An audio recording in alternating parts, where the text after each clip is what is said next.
Good morning friends. आज की मेरी कहानी है एक मूर्ख ब्राह्मण की। एक गांव में एक मूर्ख ब्राह्मण रहता था। गांव का हर छोटा बड़ा व्यक्ति हमेशा उसका मजाक उड़ाते रहते थे। वह चतुर बनने की लाख कोशिश करता, पर कोई न कोई हमेशा उसे मूर्ख बना ही देता।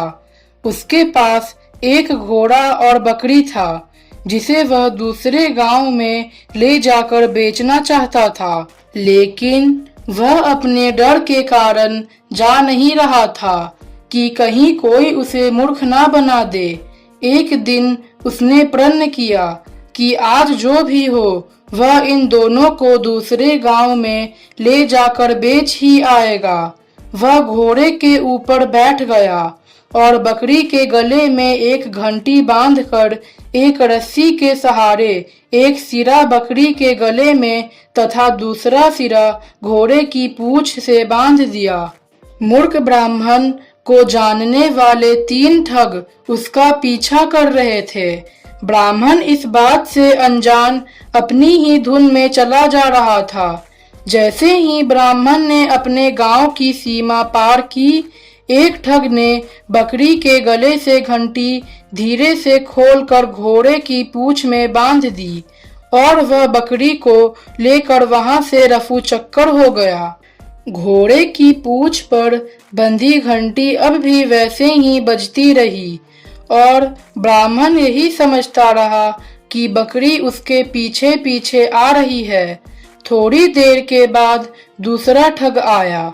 उसने ब्राह्मण को रोककर पूछा, भाई साहब, आपने अपने घोड़े की पूंछ में यह घंटी क्यों बांध रखी है? उसने पीछे मुड़कर देखा तो बकरी नदारद थी। उसे बड़ा आश्चर्य हुआ। तभी तीसरा ठग भी वहां आ पहुंचा और उसने ब्राह्मण से कहा, मैंने अभी अभी एक आदमी को तुम्हारी बकरी को लेकर भागते देखा है। वह ज्यादा दूर नहीं गया होगा। अगर तुम मुझे अपना घोड़ा दे दो तो मैं उसका पीछा करके तुम्हारी चुराई गई बकरी वापस ला सकता हूँ।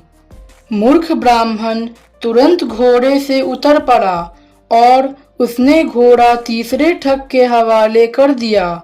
घोड़े को लेकर थोड़ी दूर जाने के बाद ठग उसे चिढ़ाता हुआ घोड़े को लेकर सरपट भाग गया।